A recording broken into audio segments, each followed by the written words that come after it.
Good evening, and thank you for joining me for episode 63 and part 2 of a series on wrestling with multiple choice, how we teach students to think and not guess.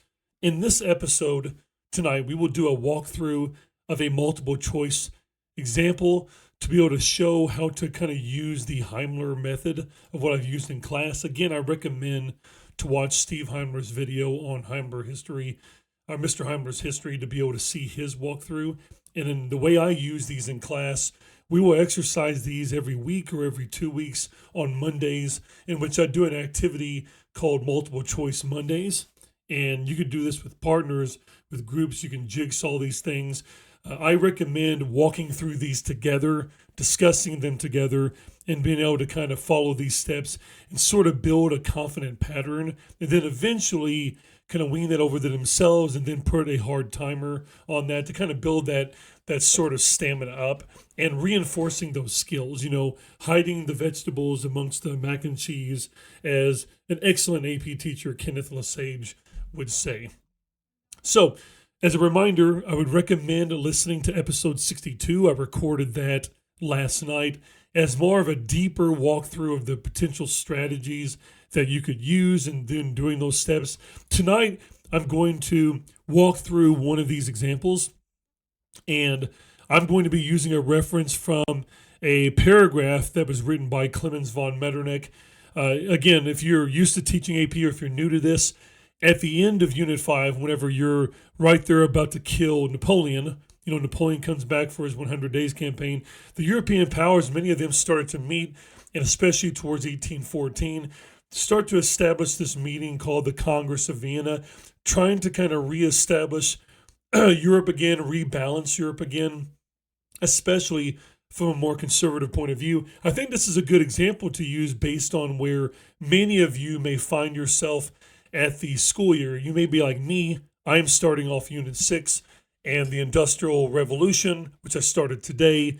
Tomorrow I'm going to continue to dive into that and spiral back onto the Congress of Vienna, because I usually will kill Napoleon and then I will start off this next semester with the Congress of Vienna and the Concert of Europe.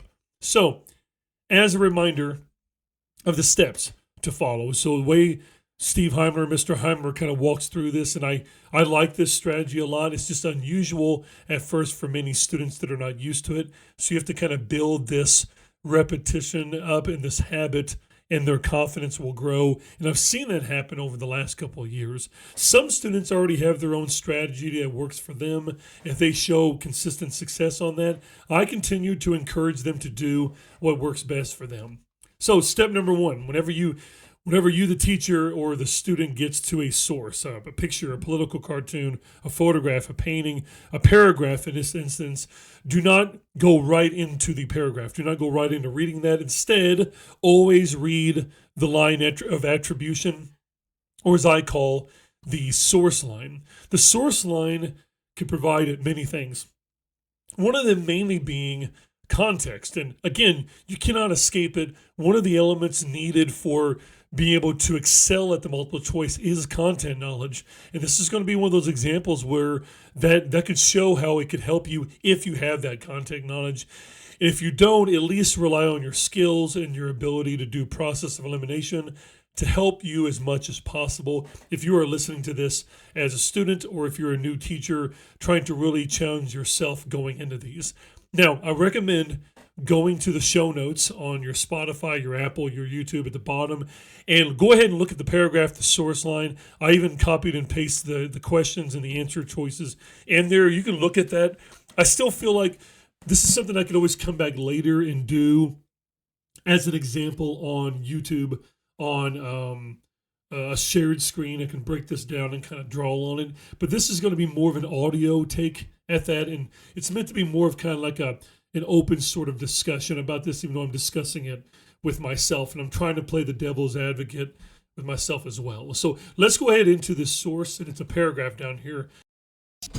The source line at the bottom will start off with usually the name of the author. Now, many times it's going to be a seemingly random name to the students. It may be a modern day or a 20th century historian writing about a previous point. So they may not always recognize the name, but this is one of the most major names with a conservative political movement, names like Edmund Burke, or in this case, Klemens von Metternich. So you're going to see his name right away. So one of the things I'll teach students, and I was taught this by Larry Treadwell years ago when he trained me, is if you see the word von in between people's names, then they're already of a German culture, and they're usually more of a higher class, or at least like a nobility sort of status. So right away when I see his name, I'm thinking, okay, I at least know a little bit of that about the background of the person. Now, right after their name is where you can get a lot of their point of view from, which often is their nationality, like what country they're from, what is their job title at the time that they wrote this particular thing.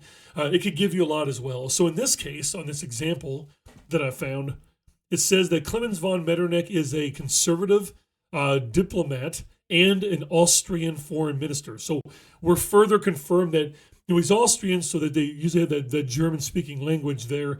And so he does have that tie-in. And we know he's a conservative. And this is where having content knowledge helps, or at least academic language with politics. Conservatives rarely want change, or at least in a radical sense. Conservatives at this time period are not going to be fans of liberals. They're not going to be fans of radical change, things like that. Like if this is about the French Revolution, this is not going to be someone that's a supporter of the French Revolution. Especially, let's just say, if you don't know anything about Klemens von Metternich, you don't remember covering him in class, or as the teacher you might have forgot doing that, you still may recognize the key words in his point of view on the source line: conservative, diplomat, and Austrian foreign minister. It's important to kind of hit that. I'm going to fix a little spelling mistake that I made there. And then you often get the title of the document, whatever it may be. In this case, it's titled Memorandum on Objectives of Congress of Vienna. So now we're lucky enough to have the name of the actual historical event. And I feel like this is one of those major ones, especially this year. I feel this sort of inclination that there could be a Congress of Vienna focus on one of the writing parts this year. I've been wrong more often than not, but the last couple of years, some of my guesses on what the DBQ topic could be had been close to correct, as in like the French Revolution, kind of one from last year on one of those. You had the first wave feminism on those other ones, a nationalism one in the past. And a lot of times the DBQ comes from one of those middle of the year sort of units. I would say that unit 3 all the way to unit 6 or 7-ish kind of window. You'll often see those. But anyway, it does say a memorandum. You could ask yourself what a memorandum is. It's more of like an official sort of announcement, sort of thing like that. It kind of implies a little bit more of the political importance of what this document might be, objectives implying reasoning or intent. But right away, I can get some context of, okay, I can see the name von Metternich. It sounds German as far as based on the culture. We were then confirmed by that by seeing like the word Austrian as far as like a tie-in to that, or at least a Habsburg sort of a tie-in to that background. You also have the conservative diplomat part, a diplomat being like a politician. And the conservative part is so important for already understanding what the bias of this person is probably going to be. It also says on the source line to end it, written during the negotiations of the Congress of Vienna in Vienna in 1814. Now, this is where your centuries are very important. You know, certain things happen like Napoleon's reign, the Congress of Vienna, the Industrial Revolution, the rise of socialism and communism. You have lots of these topics that hit on in this particular century. We even have the unification of Germany, and in Italy, we have this rise of militarism and nationalism and all these kind of topics. So you're already kind of lumping that century together in your head, and you're kind of getting that idea. But you do see the year 1814, and knowing at least some of the dates here will help you, because as a teacher or student, you go, okay, one of the date windows ends in 1815, and well, what is it in 1815? It's that conclusion of the Congress of Vienna. It's rebalancing sort of Europe again, aiming it towards the rise of monarchies, not rise, but more of protecting traditional monarchies as a form of government, trying to stabilize Europe and reestablish boundaries again after the fall of Napoleon Bonaparte. We know that Napoleon lost there in Russia in 1812. He comes back later on. He has that loss at Waterloo. So as this is going on here, you're going to have eventually his exile and then trying to put Humpty Dumpty of Europe back together again, so to speak. So again, that source line helps us a lot. It has some higher level words that are there. But even if you don't necessarily know the name, you have words like conservative and Congress of Vienna in the year 1814. You have words like memorandum and Austrian and foreign minister. You start using these context clues like an investigator to at least have an idea. Now I know when I go to read the paragraph, I'm already kind of understanding more than likely what this person's bias is going to be. But you don't want to do maybe what your instinct is yet. Some people like myself would have went right into the paragraph and started reading it yet. But if you can kind of slow yourself down, and that's difficult to do whenever you have time limits that are strict on multiple choice. But this is why doing this throughout the year can kind of develop these habits. You want to read the document, and in this case, a small paragraph. Many times they're longer, like a 2-paragraph sort of response. But we're just doing an example tonight. But you would love to go into reading it with an idea of what evidence to look for.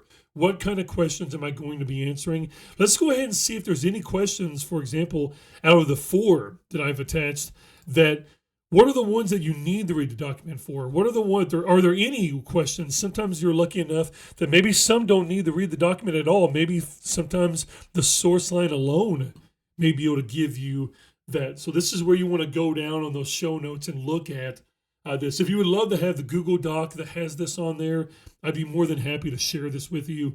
Just send me an email and let me know that you would like to see that.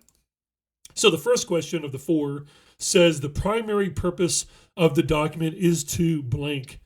So now, in order to know really the purpose of the document, more than likely, I am going to need to read the paragraph. Now, it is possible that if you know the context of the Congress of Vienna and who Metternich is, relatively well and the importance of that date, you could probably surmise or infer what the correct answer is out of the 4 choices.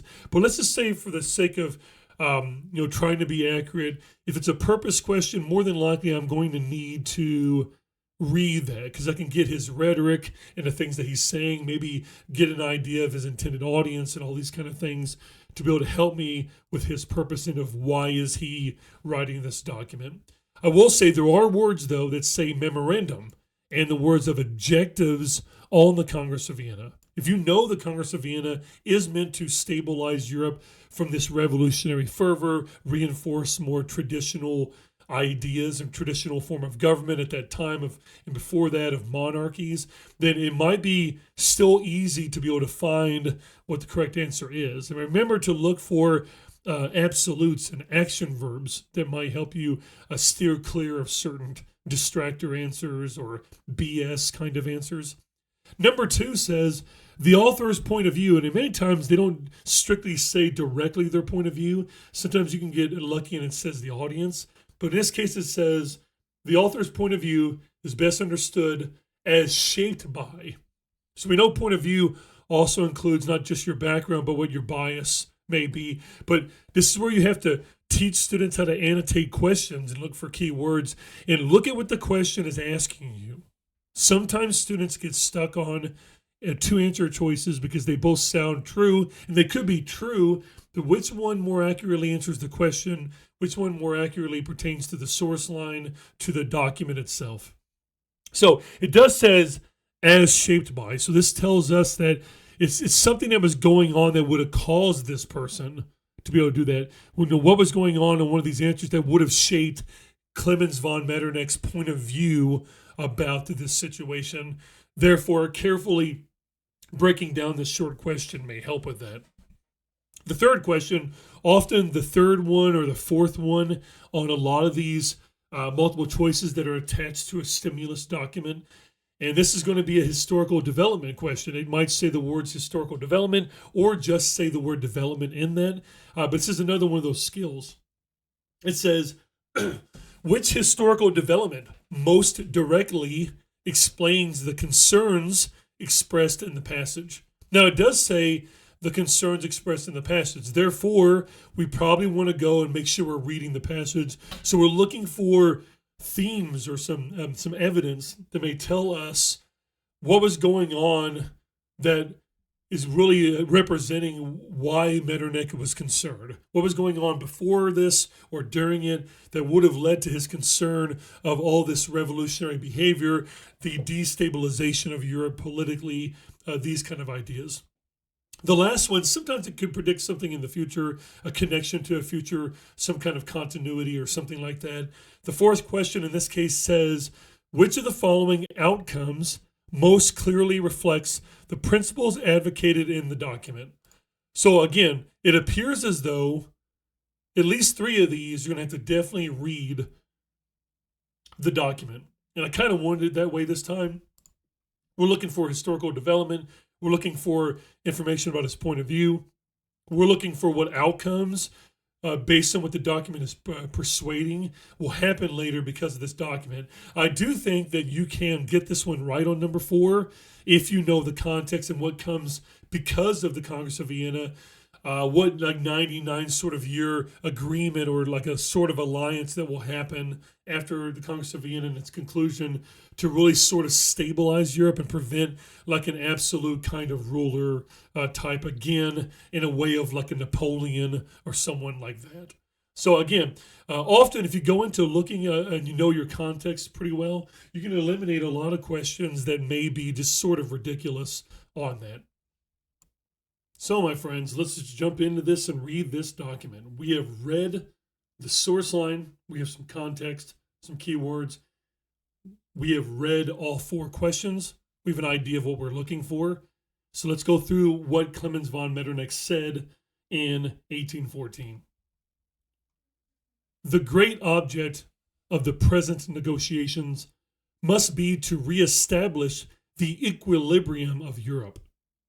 The system of political balance, once destroyed, can only be restored by wise distribution of power among the states, or these European powers.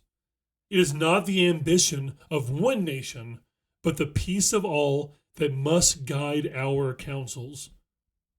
If Europe is to be preserved from renewed convulsions, no single power must be allowed to dominate the rest. Nor should revolutionary principles be permitted to undermine the legitimate foundations of government. So we see some pretty high-level academic vocabulary in this short paragraph. And knowing sort of ACT or SAT vocabulary, not even necessarily history one, will also help students on here, like the word equilibrium of Europe, replacing that with like the word balance of Europe. And trying to find that. The word convulsions, like renewed violence, renewed overthrows, renewed coup d'etats, or something like that. You have to be able to kind of look at these words and be able to do that. And that's why a lot of times when we're annotating, we're not just underlining and labeling key evidence and then arguing with things, asking questions, but also circling words that we don't know, looking up those meanings, and then slowly building our vocabulary over the course of the year.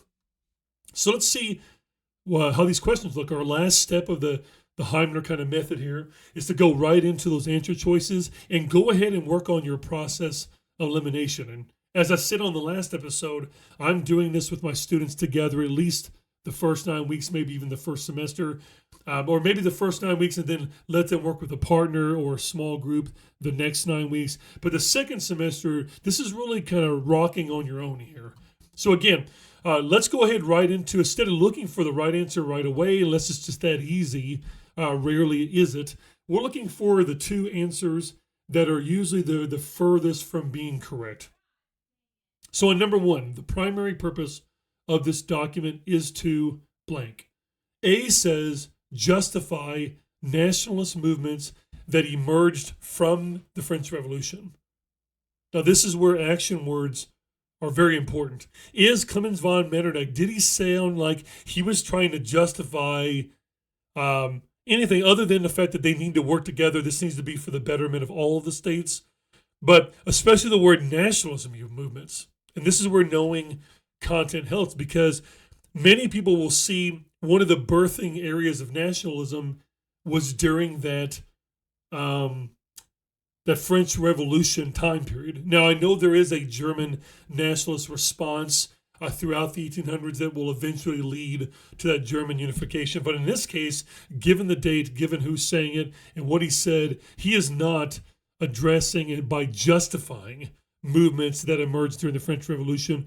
He would be a counter-revolutionary. A conservative is not going to be supporting these movements, because a movement to them maybe is equivalent to saying a revolution. I would say this answer choice goes under the one of the ones that are furthest from the correct answer. The next one is B, promote liberal constitutional reforms across Europe. Again, he is a conservative diplomat. The word liberal should stand out as, okay, definitely not, especially right after the action word promote. He's not promoting liberal constitutional reforms. He's promoting conservative constitutional reforms. Hence, in his POV on the source line, the word conservative. And if it doesn't have that word, then you have to be able to remember what's the purpose of the Congress of Vienna and who maybe he is. In this case, we're lucky enough to have the word conservative. Now, I can maybe put this as the distractor, because it's really about, it's not that there shouldn't be reforms that are going on in here, but having more of the monarchies is what's important in here. And the word liberal really throws that off. So sometimes it can really just be one word that throws that off. C, it says, argue for a diplomatic settlement based on a balance of power and stability. Now, that sounds like it could be logical, because it implies diplomacy and working together. He does imply that in the paragraphs. Finding a balance of power and a balance of having stability, trying to get rid of the chaos and the violence that comes from these revolutionary, radical sort of ideals of the French Revolution. So let's bookmark or hold C. That could be the right answer. D says defend Napoleon's territorial conquest. This is extremely wrong. I would put this as one of the BS, very furthest from the right answers. For one thing, he's not defending Napoleon. He was not a fan of Napoleon at all. He was a counter-revolutionary. Was not a fan of the French Revolution, was not a fan of Napoleon as a person or as a political leader. And another thing that's just illogical is he never mentions anything about the territorial conquest in his paragraph. We don't have enough information there to justify that answer at all. So therefore, using our ability of process of elimination, looking at the action words, we are looking at C as our correct answer. Number 2, the author's point of view is best understood as shaped by. So we kind of have an idea now what more than likely happened before 1814 or during that time period that or around that when that would have influenced him to be able to have the point of view that Metternich has, given who he is. A says revolutionary ideals favoring popular sovereignty. Now, popular sovereignty being more kind of powering to the people. I don't think that he sounds like an Enlightenment philosopher here at all. He's not talking about more power to the people, and he is not echoing revolutionary ideals. Now, revolutionary ideals may have influenced him as far as the negative side of that, his counter. But this almost makes it sound like it was revolutionary ideals that inspired him in a good way, almost like he supports them. But a conservative would not do that. B says experience as a conservative statesman, and he is a conservative statesman seeking to preserve monarchical order. Now, again, knowing the context of the Congress of Vienna, and what happened before 1814, not just Napoleon, but the French Revolution, the downfall of a monarchical tradition, the concern that other European powers have, that sounds logical. But even if it didn't have the word conservative in the source line, knowing that more than likely he is a conservative will really help contextually to get B right. And B is the correct answer here. The distractor, C, fear of social upheaval caused by Enlightenment thought. Now, the Enlightenment does come during that time period before 1814, and maybe those ideas would have kind of led to that, but he's not really discussing social upheaval, and it might be true about that did lead to some thought, but in this particular case, I don't think that addresses the question. I think it could be a true thing about a distractor, but it's not answering for his point of view. Why him exactly? given who he is. I just think B is a more accurate answer. And this is where it could be very difficult for teachers and students.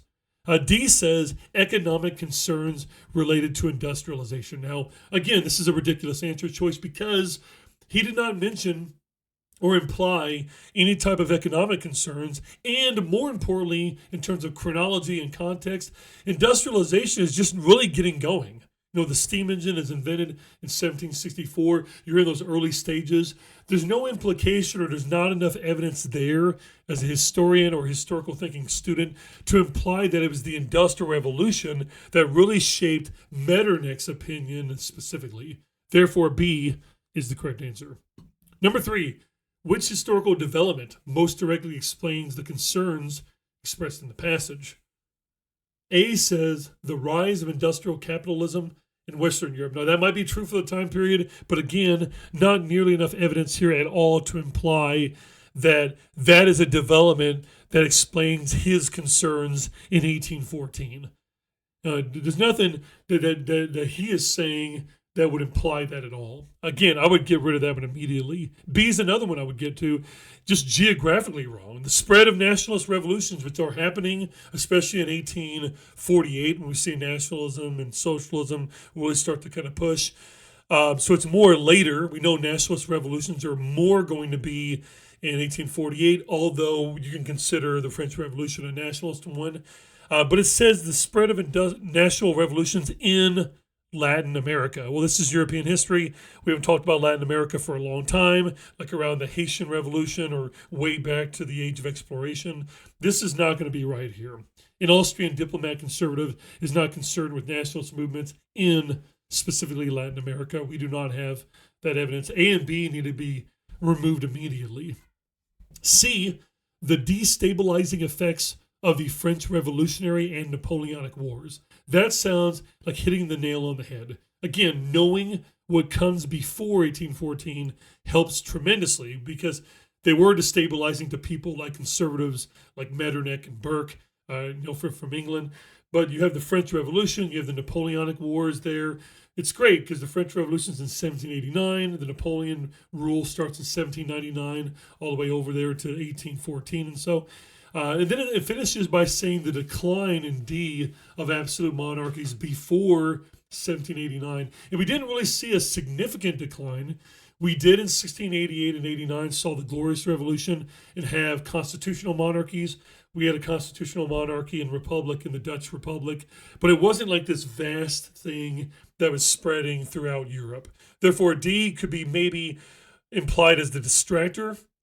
But again, the action word of the word decline is going to throw off the word before 1789. It's just not going to be accurate. Now, again, I do think C there, it's possible to get answer for number 3 with historical development without reading the passage. Now, in this terms, it says expressed in the passage, but there's many times where it doesn't say that. And it's just going to say what historical development most directly is a result of this that's mentioned in there. Therefore, knowing the context is what's going to help you the most. The last one of the night. Which of the following outcomes most clearly reflects the principles advocated in the document? Now, A says, well, an outcome could be the creation of the Concert of Europe to preserve diplomatic cooperation. Again, if you know the Congress of Vienna, that is a result of it. You have the Concert of Europe, which is basically an agreement between the European powers to be able to work things out diplomatically. You're trying to avoid another series of Napoleonic type of wars or coup d'etats and revolutions that are like liberal based. You're trying to avoid a lot of that stuff. And we do know the Concert of Europe will fail in 1914 when World War I begins.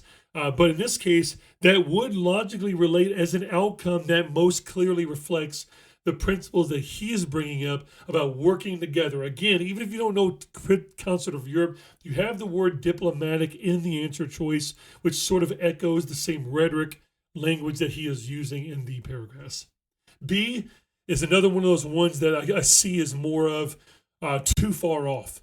The expansion of suffrage and parliamentary government. We do see that later, but chronologically here, I don't think it's directly tied enough. It's true that we will see that in European history. It is an outcome later, but I think A is a more direct and clear outcome of the Congress of Vienna than what B is. So maybe B is a better distractor answer than what I originally had as the distractor. So let me change that real quick. I'm going to go ahead and change that to the distractor. Then here comes the two that are more obviously wrong. C says the unification of Germany and Italy. Again, it's something that's true that comes later, but I don't think it's closely enough related to the 1815 Congress of Vienna.